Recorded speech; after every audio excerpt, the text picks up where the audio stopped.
വേഗം ഒന്ന് കെട്ടിത്തീർക്ക്. ആ രാമൻകുട്ടി പോരും. മരണ വിടാൻ നോക്കൂല, മരണ തെറി പറയുവൻ. രാവണനെ കുലത്തോട് മുടുക്കി ഞാൻ. അതേ വന്നു. എന്റെ കഴുത്തിലേക്കല്ല. സോറി. എന്താടാ പണി തീർന്നില്ലേ? പിന്നെ ഇന്നലെ രാത്രി 12:30 പണി തീർന്നു. ഹാർട്ട് അറ്റാക്ക് ആയിരുന്നു. അതല്ല, നിന്റെ പണി തീർന്നു. എന്റെ പണി തീർന്ന ഞാനിങ്ങനെ നിൽക്കുവോ? മൂക്കില് പഞ്ഞിയും വെച്ച് വെല്ലോടത്തും പോയി റെസ്റ്റ് എടുക്കൂലേ? കഴുത ഇടുവാ.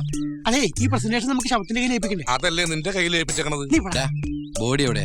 പുറവസ്ഥ അഴയിൽ 2 കെടുപ്പുണ്ടായിരുന്നു. ഇനി ഇവിടുത്തെ അമ്മായി എടുത്തിട്ടോന്നറിയില്ല. എന്ത് ബോഡീസ്? ശവം. ആ ശവം കുളിക്കാൻ പോയി. കുളിപ്പിക്കാൻ കൊണ്ടുപോയെന്ന്. ഇതൊക്കെ ഞാൻ പറഞ്ഞോന്ന് വെച്ചാൽ എങ്ങനെ ശരിയാവാ? രാമകുട്ടി എത്തിയോ? കുളിപ്പിച്ചു കഴിഞ്ഞ് മാറാനുള്ള ഡ്രസ്സാ. അയ്യോ, ഞാൻ കുളിച്ചിട്ടില്ല. എന്നാലും കുഴപ്പമില്ല, ഡ്രസ് മാറിയേക്കാം. ഒരു മരണ വീടല്ലേ? നിനക്കല്ല, ശവത്തിന്. പിന്നെ ശവം കുളിച്ച് ഡ്രസ്സ് മാറി ഇപ്പൊ ഷോപ്പിങ്ങിന് പോകാൻ പോവല്ലേ? VIP-യോ? ചത്തവരെ RIP അല്ലേ? Anyway, nice material. രാമൻകുട്ടി, 2 മണിക്കൂർ കഴിഞ്ഞ വെറുതെ കത്തിച്ച് കളയാനുള്ള സാധനോ? ഇത് ചുമ്മാ വേസ്റ്റ് ആക്കണോ? ഞാനിത് എന്റേതായിട്ട് എക്സ്ചേഞ്ച് ചെയ്യുന്നത് നിനക്ക് വിരോധമുണ്ടോ? എന്റെ ഇത്തിരി പഴയതാണെന്നേ ഉള്ളൂ. സെയിം കളറാ, ആരും അറിയില്ല. എന്താ? ചത്ത കിളിക്ക് എന്തിനാടാ കൂട്?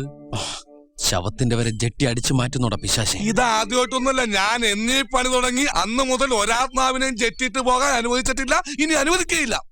വാട വൃത്തിയിട്ടവനെ. മറ്റുള്ളവർക്ക് കൂടി ജെട്ടി ശവം വാങ്ങിച്ചു വെക്കാനായിട്ട് ഇറങ്ങിക്കോടും.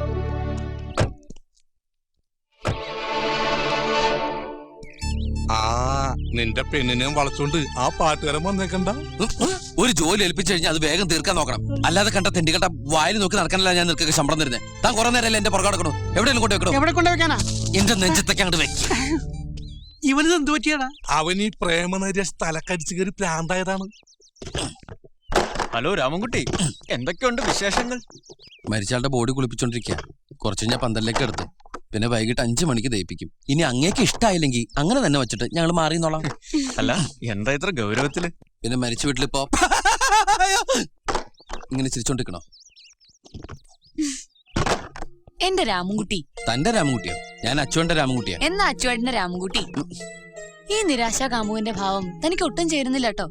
രാമൻകുട്ടിക്ക് എന്നേക്കാൾ എത്രയോ നല്ല പെൺകുട്ടികളെ വേറെ കിട്ടും. ഈ വാശിക്കൊരു സുന്ദരി കൊച്ചിനെ തന്നെ പ്രേമിച്ച് കെട്ടണം, അതല്ലേ വേണ്ടത്? അതെ, ഇവൾക്കൊരു തിരിച്ചടി കൊടുക്കേണ്ട അത്യാവശ്യം. ഏയ്, എക്സ്ക്യൂസ് മീ. എനിക്ക് തനിച്ചൊരു കാര്യം പറയാനുണ്ട്. ഒന്ന് കിട്ടുന്നേ. എന്താ? എനിക്ക് തനിച്ചൊരു കാര്യം പറയാനുള്ളത് ആ കുട്ടിയോടാ. താനോടൊക്കെ അല്ലെങ്കിൽ വേണ്ട. ചേട്ടന് വീട്ടിൽ പോണോന്ന് പറഞ്ഞില്ലേ? ഇയാള് വലിയ പാട്ടുകാരനാ, നന്നായിട്ട് രാമായണവും വായിക്കും.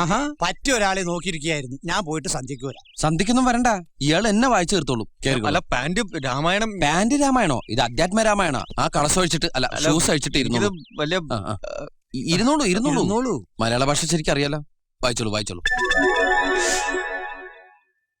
പവനൊരു കൃപയോട് പറഞ്ഞു കേൾപ്പിക്കയോ? അതെ, ഞാൻ പെണ്ണ് കെട്ടി ജീവിക്കണോ സന്യാസിയായിട്ട് ജീവിക്കണോ എന്നൊക്കെ തീരുമാനിക്കുന്നത് ഞാനാ, ഇയാളല്ല. ഒരാൾക്ക് ജീവിക്കണമെങ്കിൽ കൂടെ ഒരു പെണ്ണ് വേണമെന്ന് നിയമമൊന്നുമില്ല ഇവിടെ. എന്റെ അച്ചോട്ടൻ ഭാര്യയോടത്ത് ജീവിച്ചത് 1 മാസമാ. എന്നിട്ട് അച്ചോട്ടൻ എന്താ ഇപ്പോഴും ജീവിക്കുന്നില്ലേ? ഏടത്തേമ്മ മരിച്ചതിന് ശേഷം അച്ചോട്ടൻ എന്താ വേറെ പെണ്ണ് കെട്ടാത്തെ? ഒന്ന് നഷ്ടപ്പെട്ടാൽ ഉടനെ മറ്റൊന്ന് നേടിയെടുക്കുക. അങ്ങനെ ഒരു ശീലം ഞങ്ങളുടെ തറവാട്ടിൽ ആർക്കും ഇല്ല. ഈ രാമൻകുട്ടിക്ക് തീരെയില്ല. മനസ്സിലായോ? പ്രേമമുണ്ടെന്നതെന്നോട് ചൊന്നതിൻ മൂലവും ചൊല്ലു നീ.